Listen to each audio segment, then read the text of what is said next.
अस्सलामुअलैकुम। दौरा कुरान में खुशामदीद। आज हम पढ़ेंगे 15वां पारा। इसकी कुल आयात हैं 226 और कुल रुकू हैं 21। 15वें पारे में सूरह बनी इसराइल मुकम्मल है और उसके बाद सूरह कहफ की 74 आयात हैं। सूरह बनी इसराइल का आगाज़ वाक़े मेराज के हवाले से होता है। इसके बाद इस सूरत के दो हिस्से हैं। एक हिस्से में मक्का के लोगों को आखिरी नोटिस दिया गया है। बनी इसराइल के अहम मौज़ूआत में बनी इसराइल के फितना और फ़साद का हवाला है और इसके अलावा इस्लाम इंसानी तमद्दन और अखलाक के बुनियादी उसूल बताए गए हैं। मेराज का वाक़या इस्लामी तारीख़ के अहम वाक़यात में से एक है। कुरान पाक में इसका जो ज़िक्र है, कुरान ये बताता है कि मेराज किस लिए हुई, इसका मकसद क्या था और अल्लाह रब्बुल आलमीन ने रसूल को अपने पास बुलाकर क्या हदायत दी और इसकी ज़्यादा तफसील इस वाक़े की कि मेराज किस तरह हुई और इस सफ़र में क्या वाक़यात पेश आए, इसका हमें हदीस से पता चलता है। ये वाक़या हिजरत से 1 साल पहले 27 रजब की रात को पेश आया। प्यारे नबी सल्लल्लाहु अलैहि वसल्लम को अल्लाह का रसूल बने नबूवत के मनसब पर सरफराज हुए 12 साल गुजर चुके थे। आपकी उम्र 52 साल थी, यानी 52 ईयर्स के थे आप। हरम काबा में आप सो रहे थे। यकायक जिब्रील फरिश्ते ने आके आपको जगाया। आप सोते जागते की कैफियत में थे तो जिब्रील आपको उठाकर जमज़म के पास ले गए। आपका सीना मुबारक चाक किया, यानी काटा आपके सीने को, और जमज़म के पानी से इसे धोया। फिर वो आसमान से एक सोने की ट्रे, एक तश्त लाए थे जिसमें इल्म, बुर्दबारी, दानाई और ईमान था।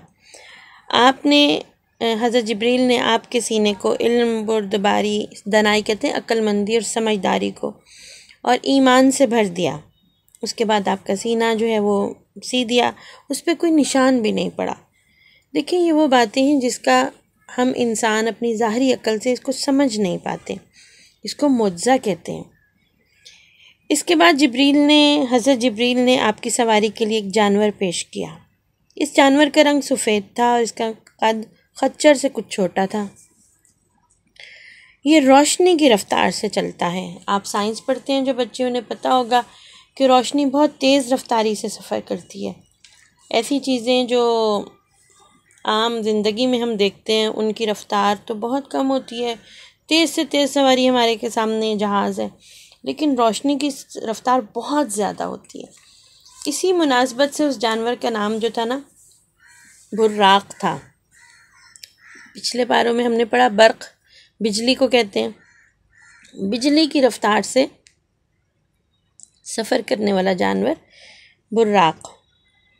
पहले अंबिया भी इसी नौइयत के सफ़र में इसी सवारी पर जाया करते थे। जब आप सवार होने लगे तो बुर्राक चमका, यानी थोड़ा गड़बड़ाया। जिब्रील ने थपकी देके कहा, देख क्या करता है, आज तक मोहम्मद सल्लल्लाहु अलैहि वसल्लम से बड़ी शख्सियत का कोई इंसान तुझ पर सवार नहीं हुआ। फिर आप उस पर सवार हुए और जिब्रील आपके साथ चले। पहली मंजिल मदीना की थी। वहाँ उतरकर आपने नमाज पढ़ी। जिब्रील ने कहा, इस जगह आप हिजरत के आएंगे। फिर दूसरी मंजिल तूर सीना थी। आपको याद है ये कौन सा पहाड़ है? ये वो पहाड़ है जहाँ पर अल्लाह ताला ने हज़रत मूसा से बातें की थी और हज़रत मूसा ने अल्लाह ताला से कहा था, अल्लाह ताला मैं आपको देखना चाहता हूँ, है ना। ये वो वाला पहाड़ तूर सीना। तीसरी मंजिल बैतुल्लहम की थी जहाँ पर हज़रत ईसा पैदा हुए। चौथी मंजिल बैतुल मुक़द्दस था जहाँ बुर्राक का सफ़र ख़त्म हो गया। इसी सफ़र के दौरान एक जगह किसी ने आपको आवाज़ दी, इधर आओ।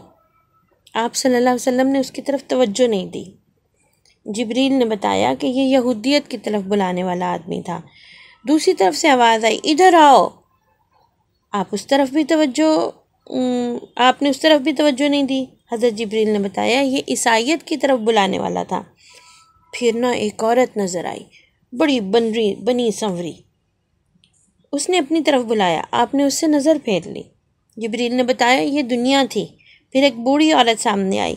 हज़रत जिब्रील ने कहा, दुनिया की उम्र का अंदाज़ा इसकी इससे कर लीजिए। फिर एक और शख्स आपसे मिला जिसने आपको अपनी तरफ मुतवज्जो करना चाहा, आप उसे भी छोड़ के आगे बढ़ गए। जिब्रील ने बताया ये शैतान था जो आपको रास्ते से हटाना चाहता था। बैतुल मुक़द्दस पहुंचकर आप बुराक से उतर गए और उसी मुकाम पर उसे बांध दिया जहाँ पहले अंबिया उसे बांधा करते थे। फिर हैकल सुलेमानी में दाखिल हुए। वहाँ उन सब पैगंबरों को मौजूद पाया जो दुनिया की इब्तदा से लेकर अब तक पैदा हुए थे।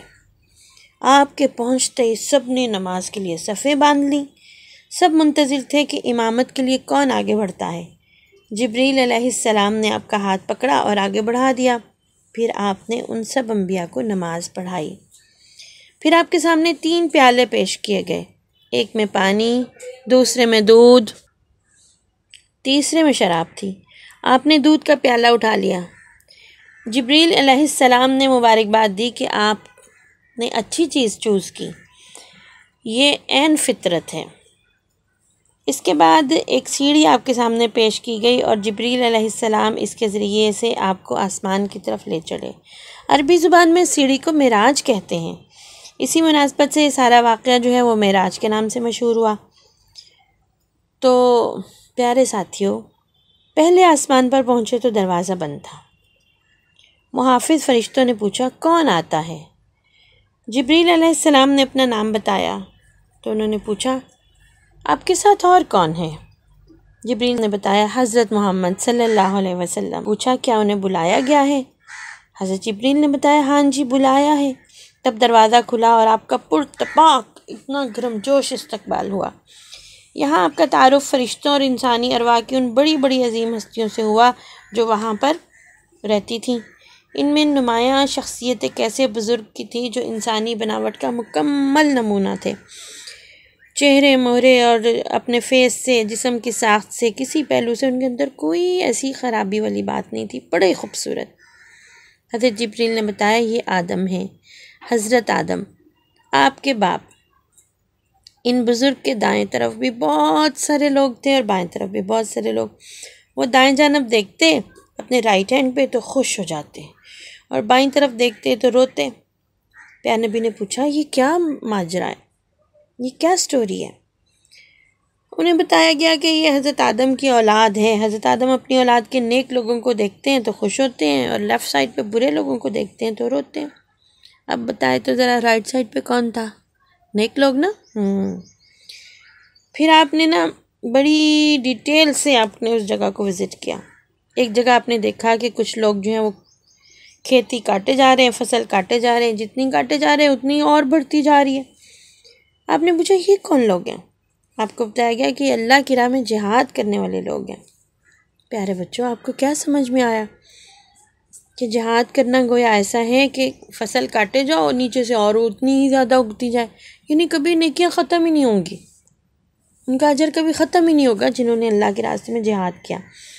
फिर देखा कि कुछ लोग ऐसे हैं जिनके सर पत्थरों से कुचले जा रहे हैं, तोड़े जा रहे हैं।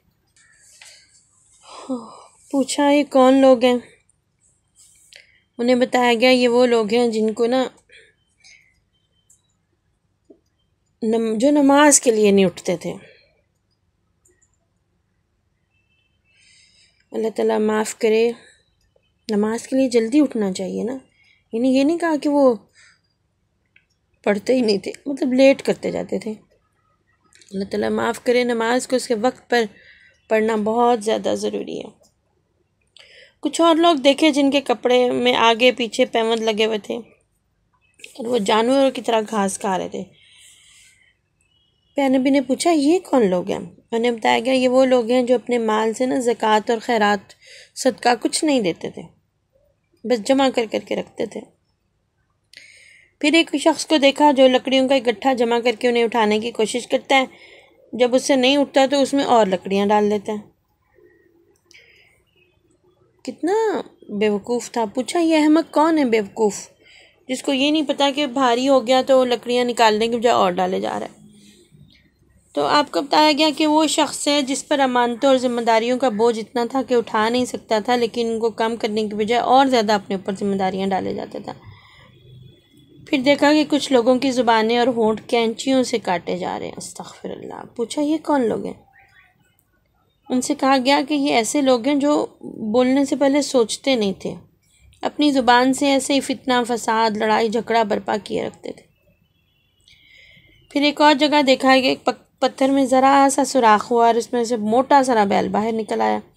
फिर वो बैल इसी सुराख में से वापस जाने की कोशिश करता है लेकिन नहीं जा सकता। पूछा क्या मामला है?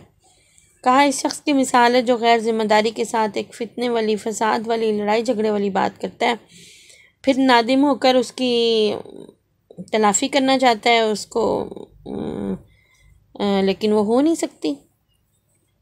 फिर एक जगह देखा कुछ लोग अपना गोश्त काट काट कर खा रहे थे। अस्तग़फिरुल्लाह अस्तग़फिरुल्लाह। पूछा ये कौन लोग हैं?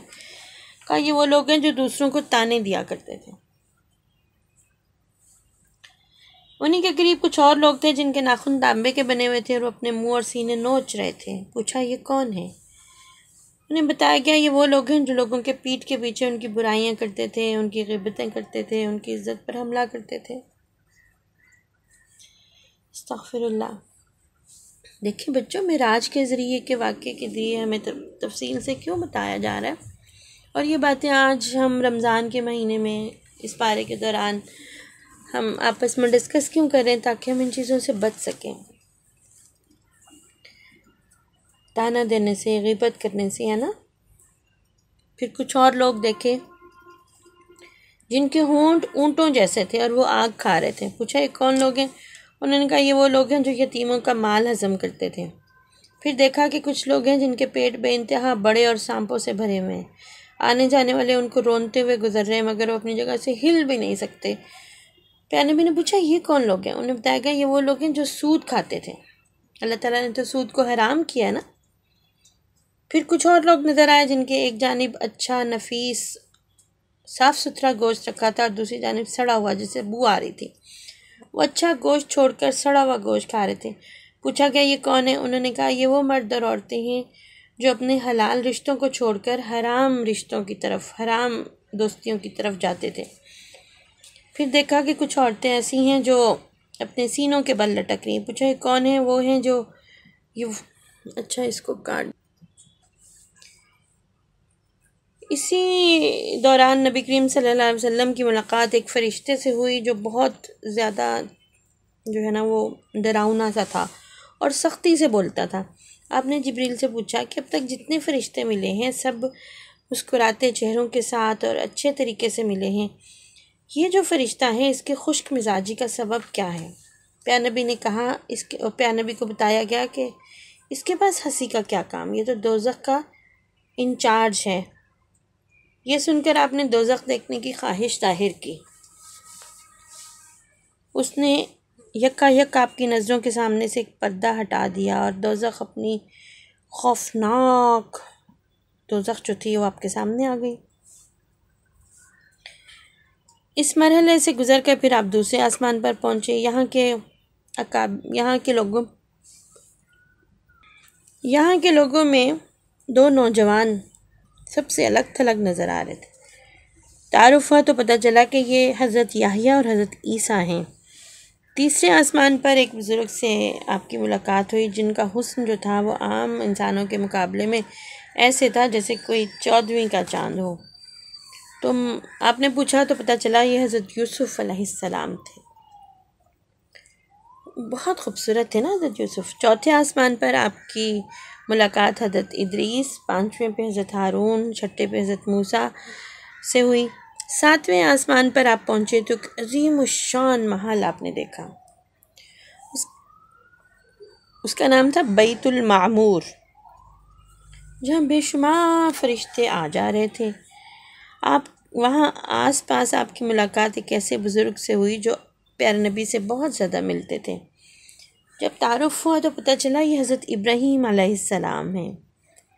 फिर मज़ीद आप ऊपर चढ़े, हत्ता कि आप सिदरतुल मुंतहा पर पहुँच गए।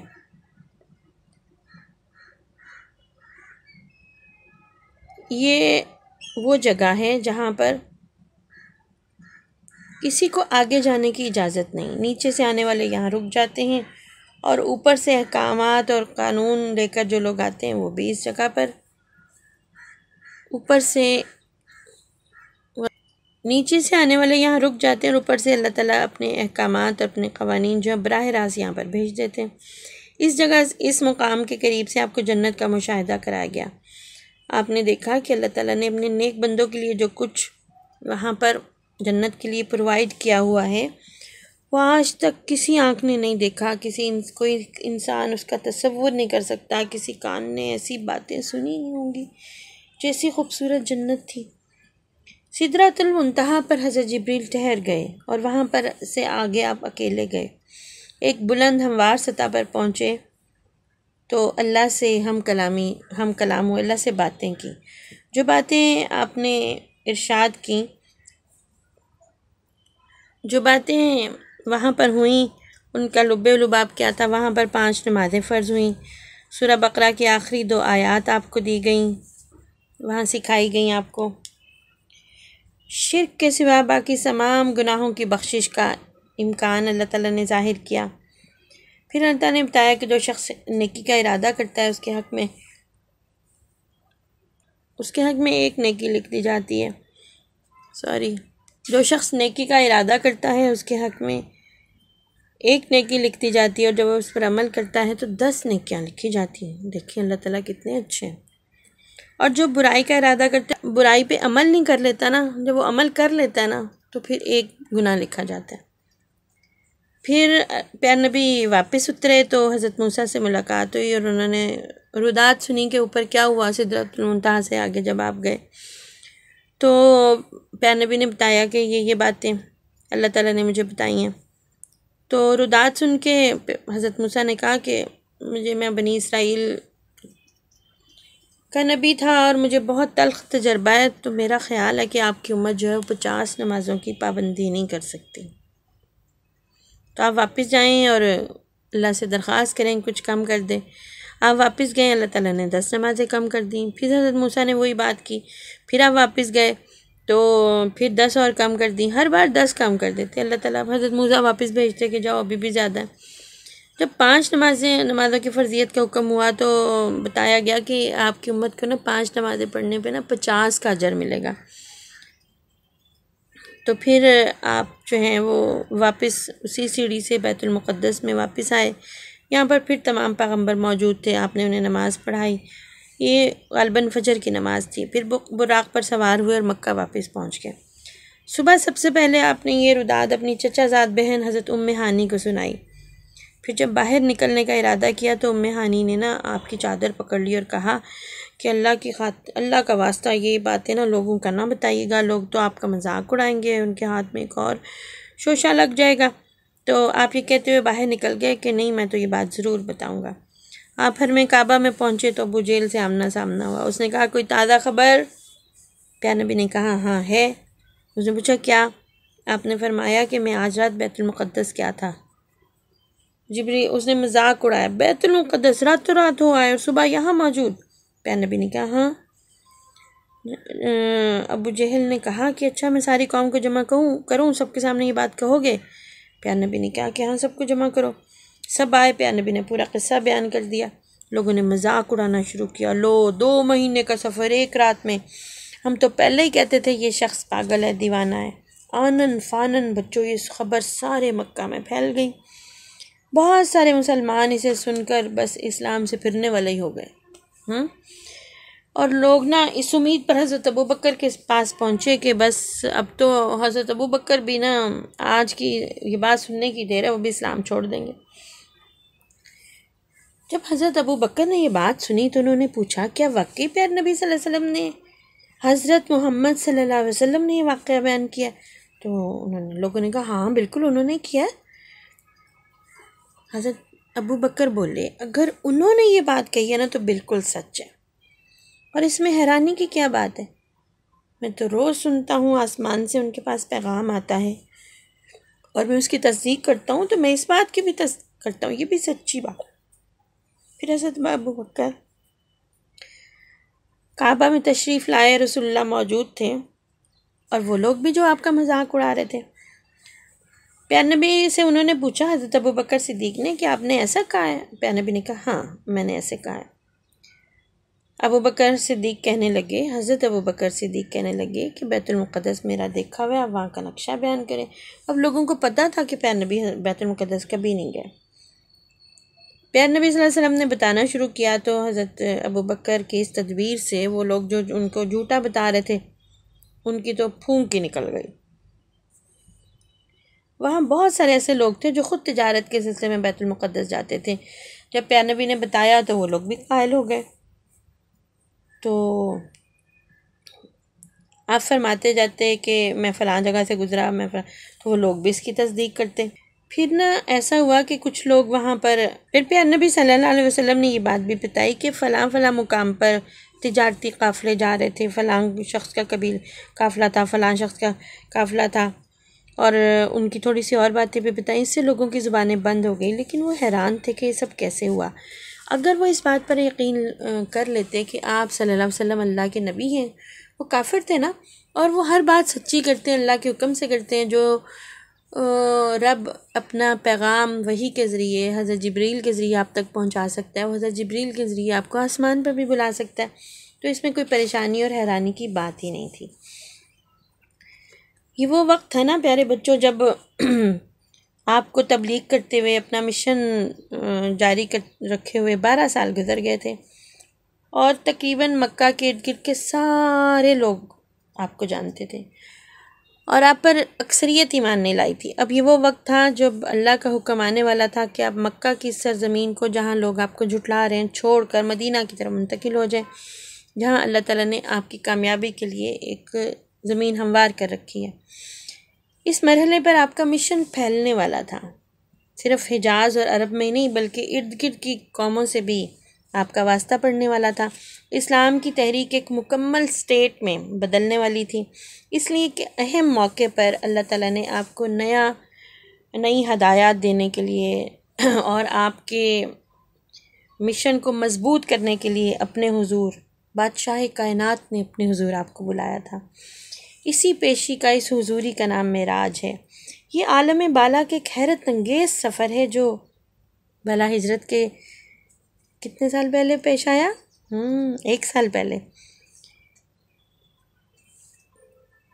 इस सफ़र के बारे में जितनी तफसीलात हदीस में बयान हुई है ना, वो कुरान पाक में नहीं आई। मसलन बैतुल मुक़द्दस पहुँच के नमाज अदा करना, आसमान के मुख्तलिफ़ तबक़ात में से गुज़रना, दूसरे पैगम्बरों से मिलना, लेकिन कुरान इन बातों को छोड़ कर ना असल मकसद को महदूद तरीके से बयान कर रहा है। और वो भला क्या है? कुरान ने मेराज की कैफियत का जिक्र नहीं किया, बल्कि मकसद बयान किया है इस सूरह मुबारका में।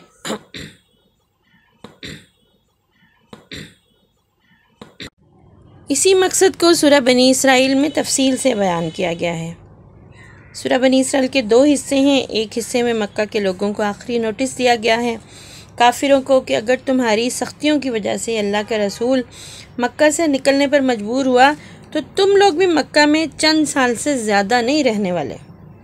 और बनी इसराइल मदीना में जहाँ पर नबी करीम सल्लल्लाहु अलैहि वसल्लम जाने वाले थे, उनको ख़बरदार किया गया, बनी इसराइल को, मदीना में रहते थे बनी इसराइल के लोग ना, उन्हें ख़बरदार किया गया कि तुम पहले अपनी पास हिस्ट्री में, अपनी तारीख़ में 2 ज़बरदस्त ठोकरें खा चुके हो, 2 कीमती मौके खो चुके हो।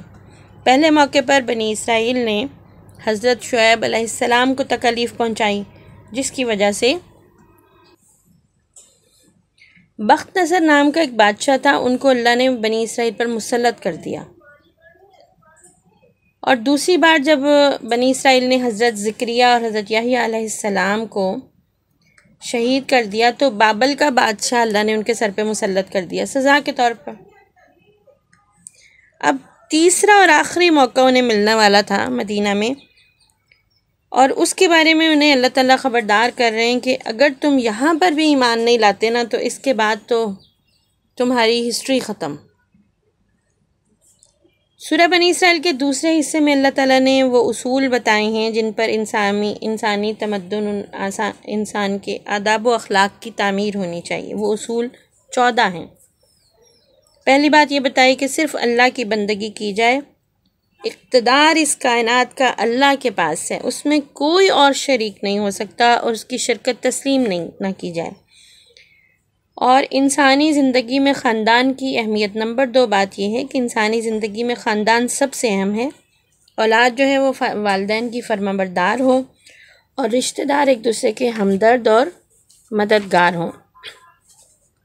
नंबर 3 ये है कि सोसाइटी में जो लोग गरीब हों, माजूर हों या अपने वतन से बाहर और मदद के मोहताज हों, उनको ऐसे ही अकेला ना छोड़ दो, उनको उनके साथ साथी बनो, उनसे ताउन करो, उनकी मदद करो।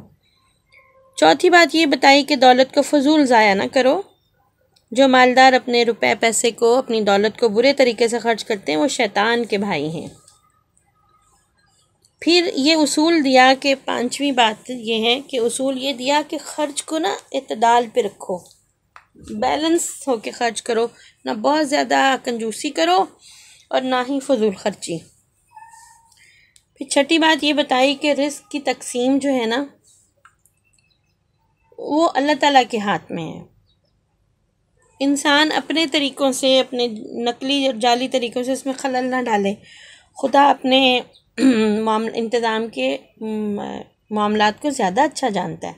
7वीं ये बात बताई कि तंगी के डर से, माशी तौर पर मुश्किल के डर से अपनी नस्ल को आगे बढ़ाने से ना रुक जाओ। अपनी औलाद को कत्ल ना करो, किसी जानदार को ना हक ना मारो और ये इस बात पे यकीन रखो कि रिस्क देने वाला जो है वो अल्लाह ताला है। जिसने पैदा किया वही उनके रिस्क का इंतज़ाम करेगा। 8वीं बात यह है कि अल्लाह ताला ने बुराई और बेहयाई के रास्ते पर जाने से मना किया, बल्कि इसकी तरफ, बेहयाई की तरफ जाने वाले तमाम असबाब का, तमाम ज़राए का रास्ता भी बंद कर दिया, उसको भी गुनाह करार दे दिया। वो तमाम रास्ते जो बेहयाई की तरफ लेकर जाते हैं उन रास्तों को भी अल्लाह ने गुनाह करार दे दिया। फिर 9वीं बात ये बताई कि इंसानी जान जो है वो बहुत अहम है, तो किसी इंसान की जान ना ली जाए, अल्लाह करके मुकर्रर करदा कानून के सिवा किसी इंसान का खून ना बहाया जाए। 10वीं बात यह कि यतीमों के माल की हिफाजत की जाए, जब तक वो अपने पाँव पर खड़े होने के काबिल नहीं हो जाते उनके माल को ज़ाया होने से बचाया जाए। 11वीं बात ये बताई कि अपने जो वादे करते हो ना, जो प्रॉमिस करते हो, जो अहद व पैमान करते हो, उसको पूरा किया जाए। आपको याद है बच्चों, इस बात को हमने पढ़ा था ना कि मुनाफिक अपना वादा पूरा नहीं करता, या फिर अल्लाह ताला याद करा रहे हैं कि जो वादा करो उसे पूरा करो। 12वीं बात ये बात बताई कि नाप तोल, अपने बिज़नेस के मामलात में नाप तोल, लेन देन को पूरा पूरा रखो, सही सही अल्लाह से डर के, उसमें कमी ना करो। अपने पैमाने या जिसे वज़न करते हो वो मशीनें, उन सबको दुरुस्त बिल्कुल एक्यूरेट रखो। 13वीं बात ये बताई कि जिस चीज़ का तुम्हें इल्म ना हो उसकी पैरवी ना करो, उसके पीछे ना चलो, वहम, गुमान और ख़याल की बिना, मैंने सोचा ऐसे हो जाएगा, मैंने समझा ऐसे हो जाएगा, इस बात से अल्लाह ने मना किया। अल्लाह ताला ने कहा कि इस बात का भी इंसान को जवाब देना पड़ेगा। तकब्बुर और नख़वत से, गुरूर से अल्लाह ताला ने मना फरमाया कि ज़मीन पर अकड़ कर ना चलो। चौथी बात, ये 14 उसूल जो अल्लाह ताला ने मेराज के मौके पर नबी करीम सल्लल्लाहु अलैहि वसल्लम को दिए, ये दरअसल वो प्रोग्राम है जिस पर आप सल्लल्लाहु अलैहि वसल्लम को हुक्म दिया गया कि आप इंसानी सोसाइटी को, इंसानी मुआशरे को तामीर करें। और ये देखें, ये खूबसूरत ज़िंदगी गुजारने के मुकम्मल पैकेज, खूबसूरत ज़िंदगी गुजारने का, बैलेंस ज़िंदगी गुजारने का ऐसा मुआशरा जिसमें ये 14 उसूल नाफिज कर दिए जाएँ, वहाँ पर किसी किस्म की कोई अफरा तफरी नहीं होगी, कोई फसना फसाद नहीं होगा, वहाँ पर सुकून होगा, वहाँ पर अमन होगा। इस्लाम तो है ही अमन और इत्मीनान बख्शने वाला दीन ना, तरीका, ऐसा तरीका ज़िंदगी जहाँ इंसान ख़ुद भी खुश रहे और दूसरों को भी खुश रहने दे।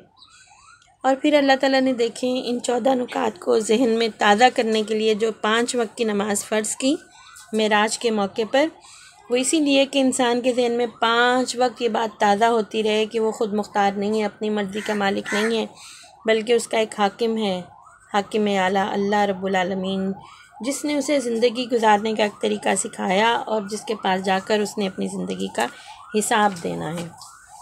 आज 15वें पारे का इतना ही हिस्सा कल इंशाल्लाह हम सूरह कहफ को मुकम्मल पढ़ेंगे इंशाल्लाह। कल तक के लिए अल्लाह हाफ़िज़, फिर मिलते हैं। अस्सलामु अलैकुम वरहमतुल्लाहि वबरकातुहू।